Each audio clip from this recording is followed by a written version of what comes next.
live environment. Yeah, this. Oh God. Oh, this is so this good. is great. I got my own little TV. This is perfect. Yeah, I got it all. Adam's doing a fantastic job so far. It's been really good. So first of all, you're actually playing this right now. Yeah. That's right. And I do want to emphasize how beautiful this game is. Oh, thank you. But yeah, Brian, tell me a little bit about what you guys want to show us this evening. So I think, I mean, the big thing is, again, you know, I think that part of the Spider-Man fantasy is to swing around New York City and, you know, to have, you know, not only just a great story, but have a bunch of different activities in that world. And we wanted to, you know, give people who attend E3 an opportunity to experience that. So, you know, obviously it's a big narrative-driven experience, but at the same time, part of that superhero fantasy, especially that Spider-Man experience, is living within New York City and seeing that. So, you know, Adam is one of he's one of our combat pro players because he's a combat designer, and again, he's just showing off some really awesome stuff that as you get better with the game, obviously, you know, we wanted to have a pick up and play feel, but at the same time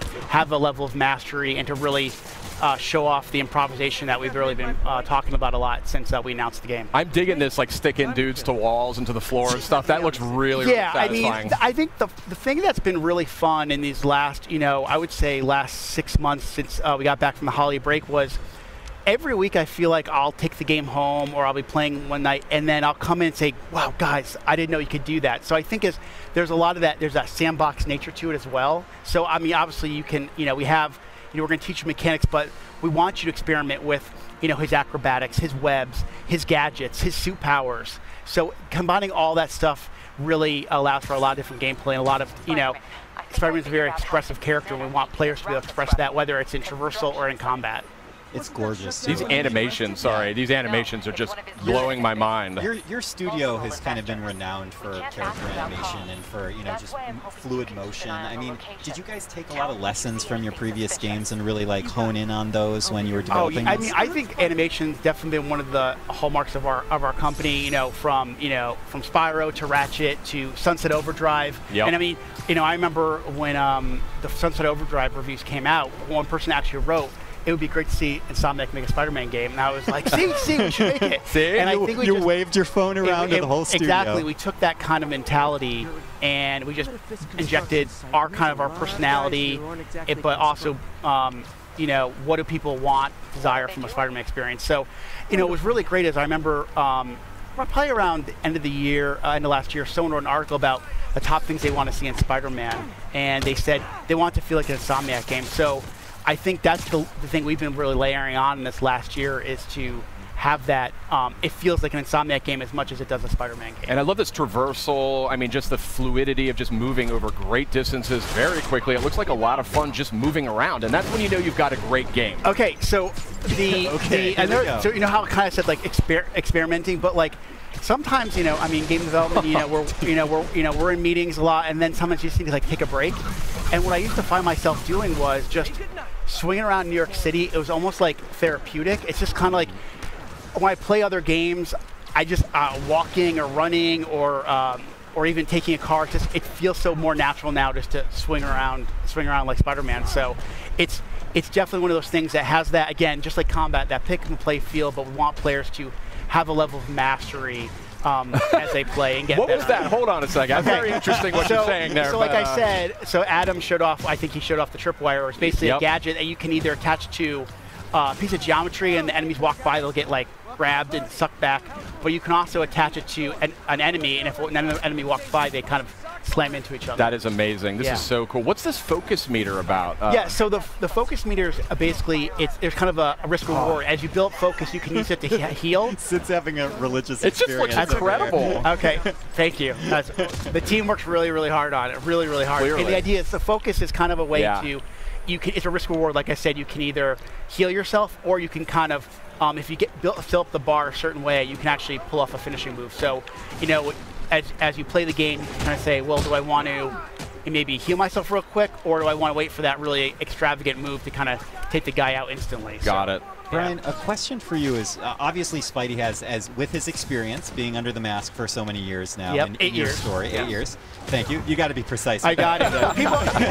One of the first questions I get is like, is it an origin story? I'm like, no. That was like, after we decided that the webs were definitely attached to the buildings, we decided it's not going to be an origin story. But you know, back to the combat, I mean, Spidey's experience, he has access to a lot of different techniques and technologies. How do you balance out his experience with the fact that you don't want to overwhelm a player with options, right? You want to make it approachable. You know, I really, that comes down to our combat team, our traversal team, like and this guy right designers, here. like Adam, and really going, okay, you know, kind of handing that stuff out over the course of the game, you know, finding those right spots where you kind of, okay, we're going to teach you how to punch and how to kick and how to punch guys up in the air and use your webs. But then we layer on things like gadgets and then the suits and the suit powers. And it's kind of giving over time. If we just, you know, one thing with something like E3, you know, we want you to feel great, right? But there's a lot to learn really quickly. So it just, you know, normal course development, we kind of find those spots in the game where it makes most sense to teach those mechanics. And then as the game goes on, we want you to master those because the game's only going to get harder. Yeah, absolutely. Sid, what do you think? I got to say, this game is beautiful, looking right? absolutely gorgeous. This is, I mean, this is just, I mean, it was looking spectacular to begin with, but this is on a totally different level. And I can just see that so much. I can see that polish, though. That's the thing, and that's what comes out in that final few months of development. Yeah, I mean, if you guys watched the press conference, right? Sure. You saw all those games, those first-party games, and they all have a level of polish. And to be in a press conference with the likes of a Naughty Dog, a Sucker Punch, Kojima Productions, we are very honored to be, and we know there's a certain level of polish that people expect from a PlayStation game, especially a first-party game. So we want to be considered right up there. Well, and not to mention also from the Marvel, you know, Marvel fans course. expect to have that perfect experience. Of course. May I just ask real quickly, you know, as we're starting to wind down here, from a personal perspective, I mean, what's it like for you and for the team to be able to kind of look up at the big screen and see your game after all that time, all that work? I'm known as a crier, so it takes a lot for me not to get choked up. Like right now, they're playing the theme song to the game in the background as we're sitting here, and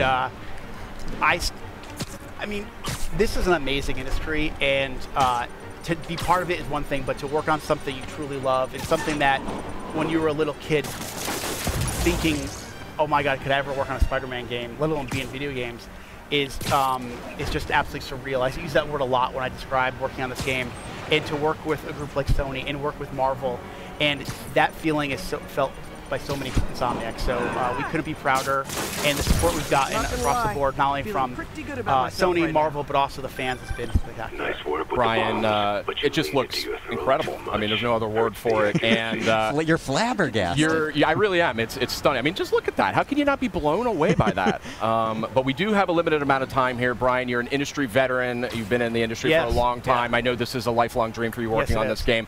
And I want to thank you and Insomniac for making it. Thank you for having us. And for coming by as well. Spider-Man was so awesome that it broke my mic, and I have to use the stick mic now. I thought you just wanted to look different from all of us. Yeah, I just wanted to stand out a little bit. Yeah. But, you know, Sid, actually, I think a little earlier, we were able to maybe get some footage of some of the amazing experiential stuff that's going on with Spider-Man. Right? I mean, there really is something incredible going on here at this PlayStation E3 showcase. I mean, it's on a scale and a scope that we have just never seen before. And so we have people here, they're playing the game. We have a lot of hands-on sessions for folks that are here for the showcase. And the game looks great, but I just love the way this whole, I know her. Oh, hi. There's familiar faces popping up on the stream. But I mean, it's a great event here. And it's just, I wish we could get everybody in here to try this out and to just see what has been sort of constructed with Spider-Man and with actually another game we're about to talk about. Yeah, we're about to talk about Ghost of Tsushima. Why don't you? Yeah, Ghost of Tsushima. Yeah, we have some. We sneakily snuck on a few amazing people onto our program as a helicopter goes by to mark this amazing.